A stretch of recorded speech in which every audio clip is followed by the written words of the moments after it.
Hello friends, स्वागत है मेरे किचन में। आज मैं बना रही हूँ ट्रेडिशनल तरीके से लाल मिर्ची का भरवा अचार। आइए शुरू करते हैं। यहाँ मैंने 500 ग्राम लाल मिर्च लिया है।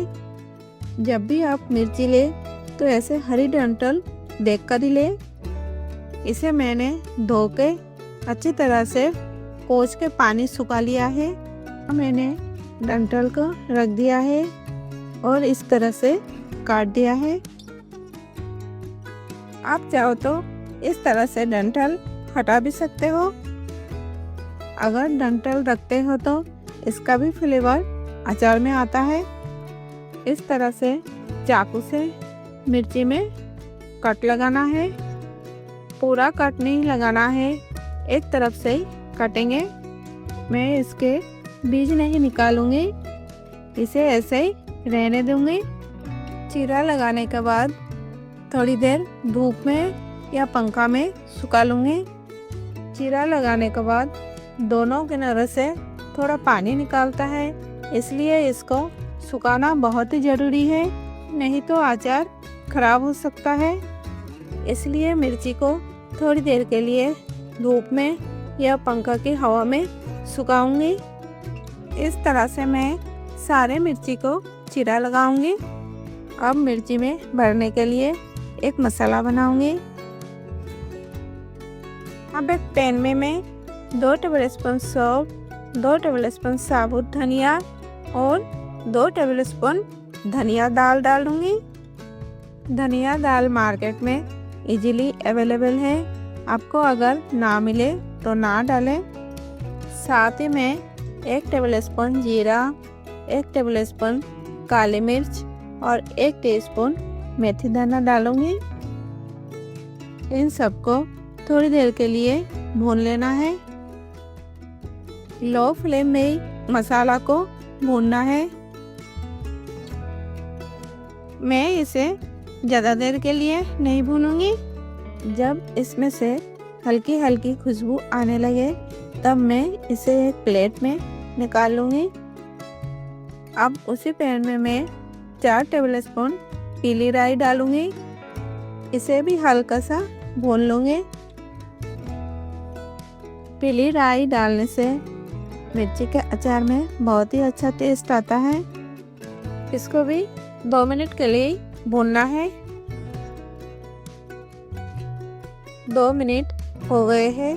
अब मैं इसे एक प्लेट में निकाल लूँगी। उसी पैन में मैं 1 टीस्पून अजवाइन और हाफ टीस्पून कलौंजी डालूँगी। इसे जस्ट थोड़ी देर के लिए भूनूंगी। बस इसका मॉइस्चर ही ख़त्म करना है ताकि मसालों में कोई नमी ना रहे। इसे भी 1 मिनट के लिए भून के एक प्लेट में निकालूंगी।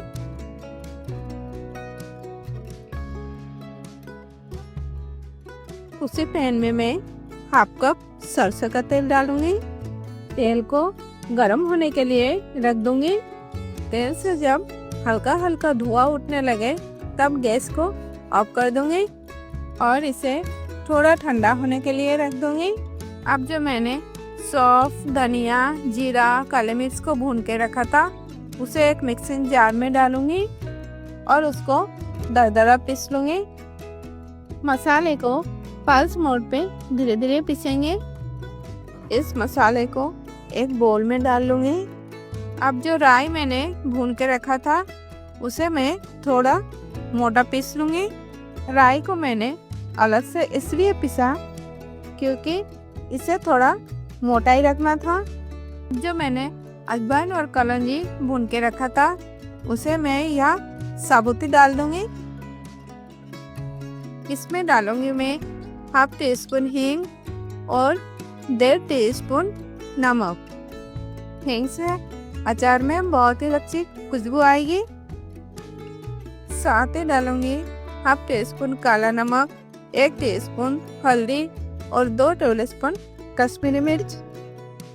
कश्मीरी मिर्च डालने से मसाला में बहुत ही अच्छा कलर आएगा। आप ज़्यादा तीखा खाना चाहते हो तो लाल मिर्च भी डाल सकते हो। अब मैं इसमें डालूंगी 2 टेबलस्पून विनेगर। अब जो तेल गरम करके रखा था उसका आधा डालूंगी। अगर ज़रूरत पड़े तो बाद में थोड़ा तेल और डालेंगे। सिरका डालने से अचार खराब नहीं होता। आप चाहो तो सिरका की जगह नींबू का रस भी यूज़ कर सकते हो। इन सबको मैं अच्छे से मिक्स कर लूँगी। इस टाइम चेक कर लीजिएगा आपको कितना नमक मिर्ची खाना है, उसी हिसाब से आप नमक मिर्ची डालिएगा। अब ये मसाला मिर्ची में भरने के लिए रेडी हो गया है। मिर्ची को मैंने 1 घंटा धूप में रखा था। अब ये किनारा से सूख चुका है। मिर्ची में हल्के से ड्राइनेस भी आ चुकी है। इसमें अब मसाला भरूंगी। मसाले को दबा दबा कर भरना है। मसाला कितना भरना है ये आप पे डिपेंड करता है। अगर आपको मिर्ची में ज़्यादा मसाला पसंद है तो आप ज़्यादा भर सकते हैं और कम पसंद है तो आप कम भर सकते हो, लेकिन अच्छे से भरेंगे तो अच्छा रहेगा। ये देखिए मसाला अच्छे से भर दिया है।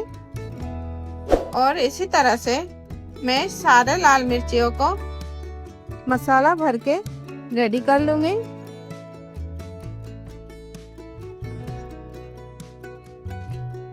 ये लीजिए मैंने सारे लाल मिर्चों को मसाला भर के रेडी कर लिया है।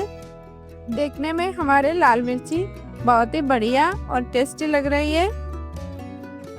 अब इन मिर्ची को जार में भरेंगे।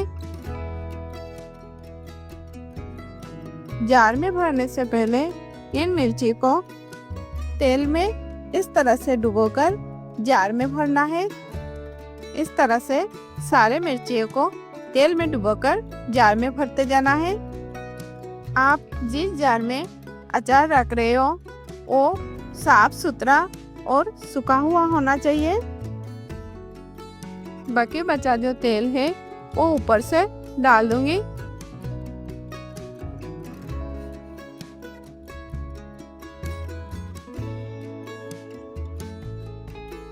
और जो मसाला बचा है उसे भी इसमें डाल दूंगी। कोशिश करें आप अचार को कांच की जार में ही रखें। मेरा जार हाथ से फिसल के टूट गया था, इसलिए मैंने प्लास्टिक के जार में रखा। आप कांच की जार में ही रखिएगा। अचार को अब मैं 3 दिन के धूप में रखूंगी। 3 दिन बाद ये बिल्कुल खाने के लिए रेडी हो जाएगी। अचार को धूप में रखे हुए 3 दिन हो गए हैं। अब ये अचार रेडी हो चुका है। अब तो बस इन अचार के साथ गर्मा गर्म पराठा चाहिए।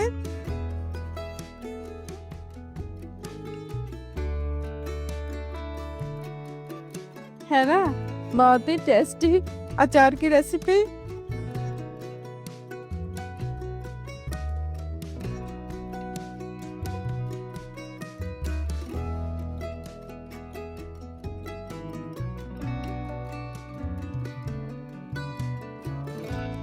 तो फ्रेंड्स, कैसी लगी मेरी ये अचार की रेसिपी? अच्छी लगी हो तो प्लीज़ लाइक, शेयर, सब्सक्राइब जरूर कीजिएगा। मिलते हैं नए वीडियो में, तब तक के लिए bye bye, take care, thanks for watching.